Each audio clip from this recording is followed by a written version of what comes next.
Okay, guys, so let's start over part three of chapter one. So, in the part one and part two, we discussed the definition of software, we discussed the types of software, we discussed mainly system software and application software. And in part two, we discussed productivity software. And today, we will continue over application software and we'll discuss email and social networking. We'll discuss different social networking platforms, email etiquettes, email structures, and all that stuff. So there are a few things that I will actually I will get it done first, and then I'll get to the email and social networking sites. So first is AUP, acceptable use policy. Acceptable use policy is basically some rules or framework that everybody has to sign before using software or before using resources or hardware of a office environment or workplace, that you guys have also signed AUP while you got to GCC, like how what you can do with GCC computers, what you are not supposed to do and all. So AUP, acceptable use policy, is basically framework. It's a framework, or you can call it as rules for computers, software, and you can say it's basically for networks or for websites.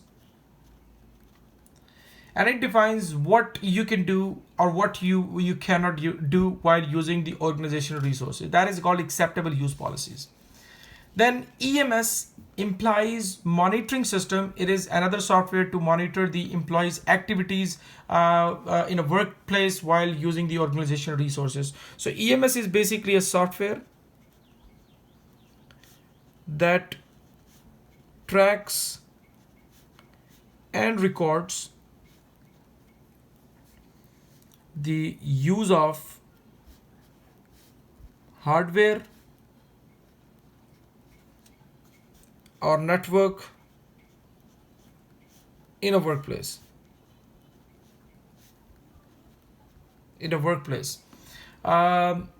For example, what you can do, what you exactly do, or they actually just track the activities, like what exactly you are doing, maintain the logs and all that stuff. Administration can see whether somebody is abusing the resources or not. But there are two problems with EMS. One of the problem is it can be abused, like employees can spy other employees. That's a problem. Second problem is the size of organization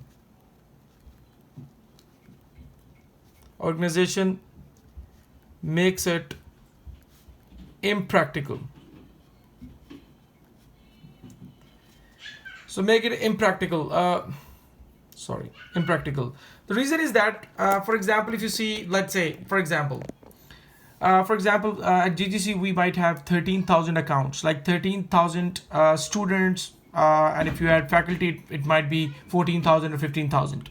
So, do you think it is possible to track the activities of each and every employee, each and every student? It's impossible. That's why we don't use EMS to manage or to keep an eye or to enforce the policies. Instead, we use the desktop software. In fact, like you can use only those particular things which organization wants you to use. You cannot access the other stuff. Next is the email.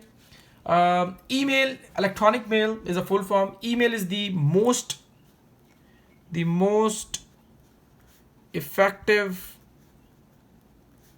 way of communication. Most effective way of communication in business world.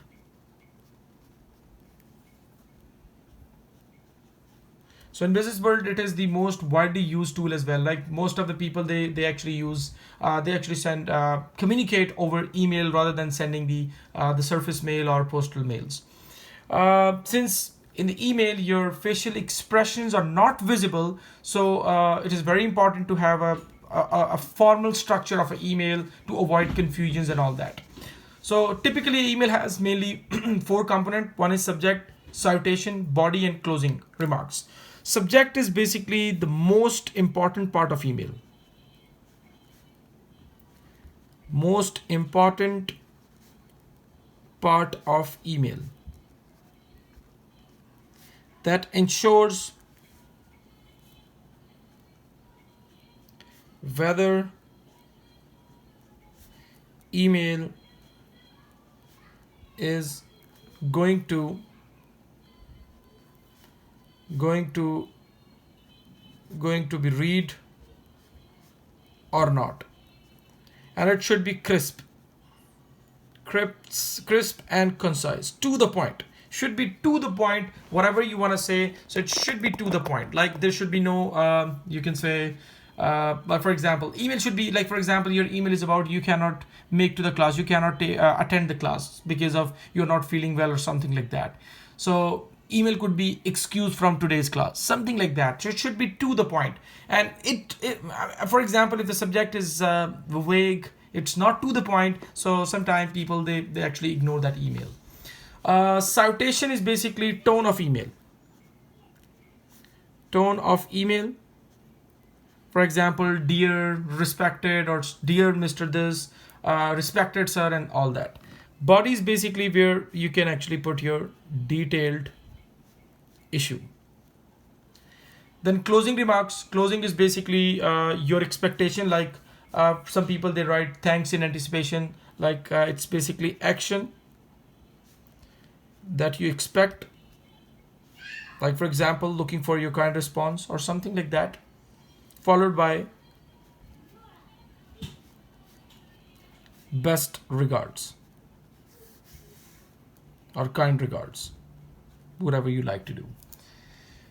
Next, sometime it happens while writing an email, if the attachment goes beyond 25 MB, then you have to actually upload the file on your Google Drive, or maybe Apple Drive, or on a cloud. In fact, you cannot attach a file which exceeds 25 MB size. So in that case, if file exceeds 25 MB, so then you have to actually upload the file in your over the cloud, and then send the link of that cloud. So how we can actually upload a file over the on Google Drive if you use Gmail? So there are mainly 4 steps that you need to remember. First step is you need to open Google Drive account, and then you need to hit click. Once you open the Google account, then click new to open drop down menu, and third you need to select file upload, and the last is browse to the file and click open. It's very simple. I'll walk through all these steps in our online session. What else you need to know about email? These are some email etiquettes that everybody has to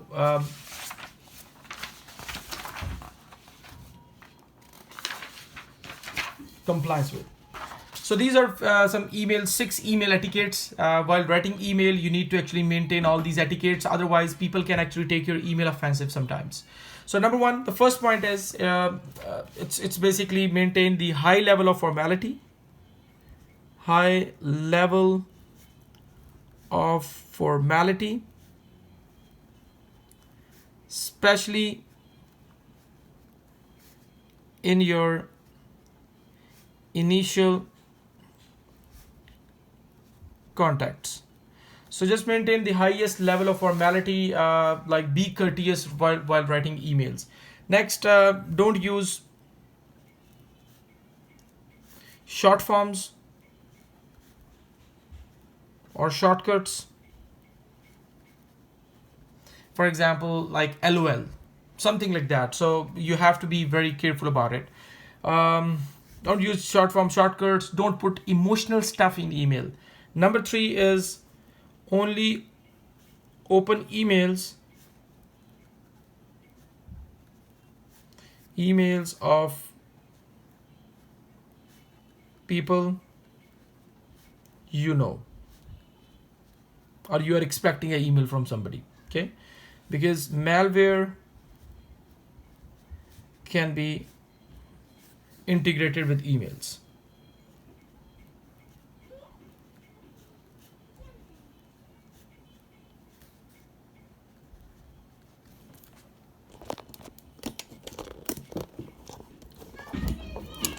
With email, sorry. Actually, it was shaking a lot, so I thought it need to be fixed. Number 4 is the spell check. Always spell check before you send an email. Keep your attachments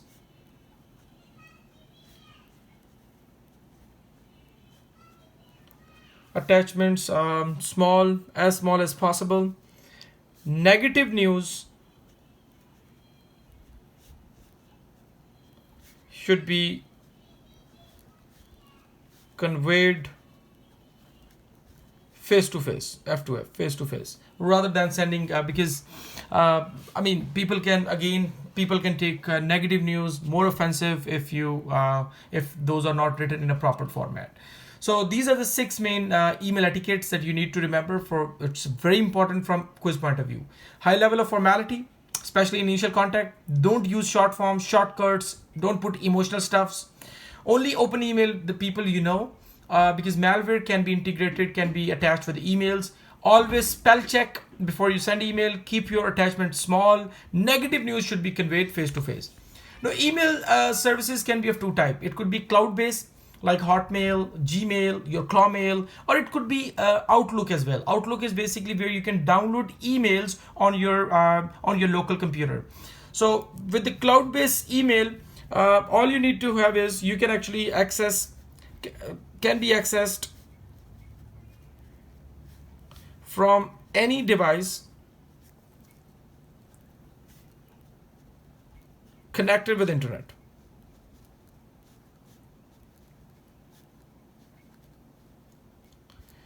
Okay, while the Outlook is like something you have copies of all the emails. So for example, if once it gets connected with internet, it will update your Outlook, your inbox. If it is not connected, you will have the previously downloaded emails. The last topic for today is social networking. Social networking, the first social networking site was 6 degrees. 6 degrees was the first social networking site, which was created back in 1997. Then Orkut then came in, and Facebook actually took the place of Orkut and 6 degrees as well. So what is the idea of social networking? The idea of social networking was based on 6 degrees of separation. Like you can connect with anybody with just 6 introductions. So anyone across the globe is just 6 introductions away. That was basically the core idea. Like you can connect with anybody with 6 introductions. So the definition of social networking, it is very important. Social networking is based on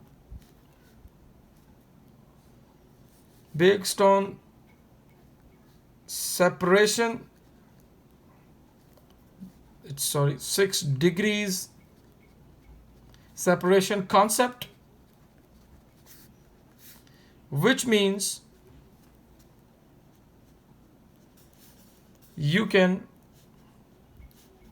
connect with anyone across the globe through 6 introductions. So anyone across the globe is just 6 introductions away. That's basically the core idea of social networking. There are many social networking sites. One of the largest social networking sites is Facebook.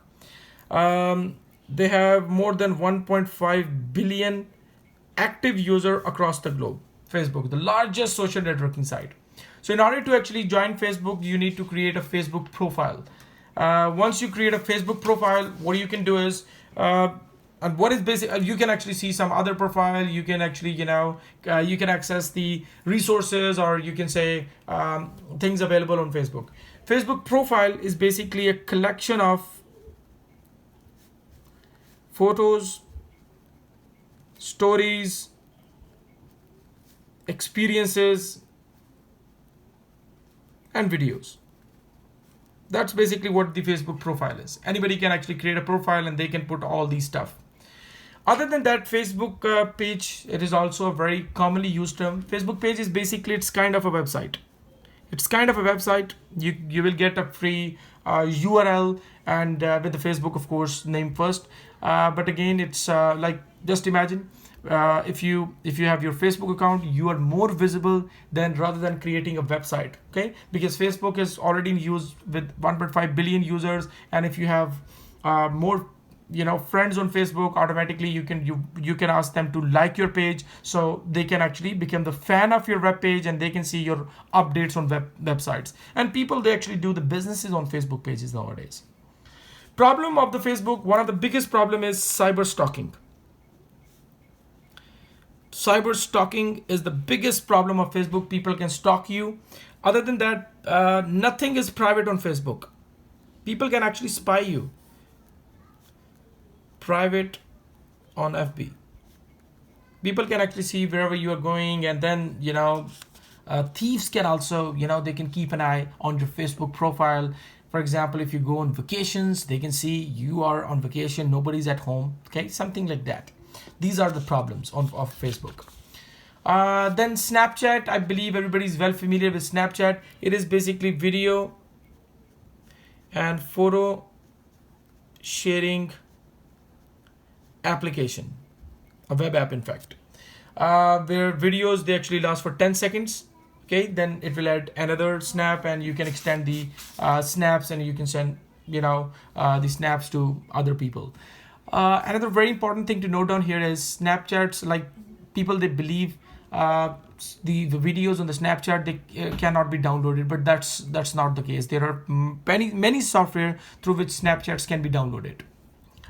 Then the Instagram. Instagram is also becoming very popular, and recently Facebook purchased Instagram. First of all, few things that you need to remember about Instagram. Number one, it is free. Number two, if you don't want to be, by default, it turn on your geotagging. So whenever you upload or post any picture, it shows your location as well. So if you don't want to be tracked,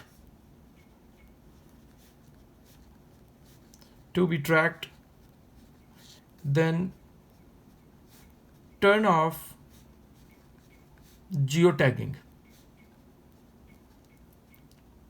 You need to turn off geotagging if you don't want to be tracked. Next, you can also adjust your privacy settings, so you can determine who can follow you.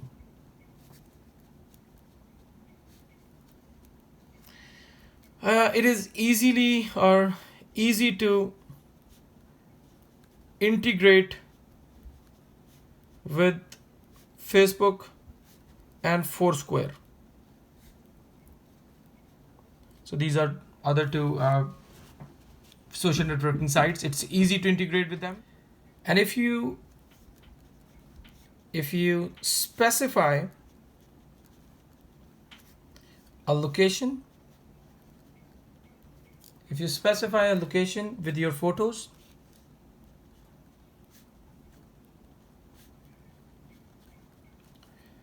then you can opt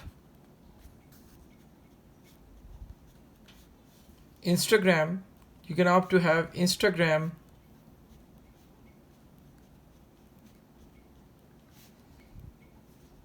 to check you in on Foursquare. Like, you can put your reviews about the restaurant or stuff like that. So please remember the sequence. It's absolutely free. You need to turn off your geotagging if you don't want to be tracked. You can change your privacy settings, and easy to integrate with Facebook, Twitter, and Foursquare. And if you specify location with your photo, you can opt them to have you checked in on Foursquare. Next is the LinkedIn. LinkedIn is basically, it's kind of you can say it's basically a professional kind of social networking site. Unlike these Facebook, unlike the Twitter, it's basically kind of a professional online resume. So you can directly apply for the jobs. You can directly apply for the jobs. It's provide you having a professional online resume. So I believe it's a very important. Recruiters, they actually hit you through your LinkedIn profile. The contacts that one can have on LinkedIn are basically with the business community or business contacts and with professional peers.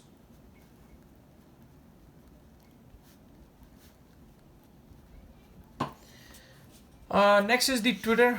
Twitter is basically a blogging website. It's basically a blogging website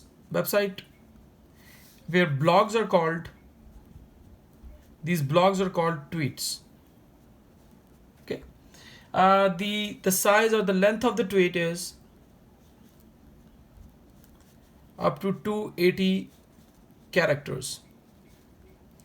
And if you want to associate your tweet with any ongoing event, you can actually put a hashtag.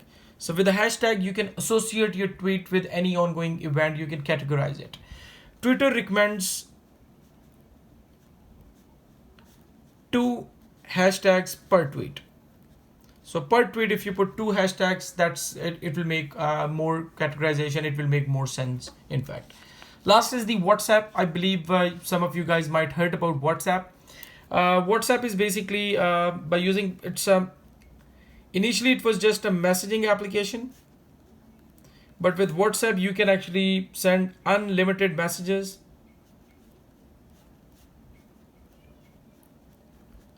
plus audio and video calls.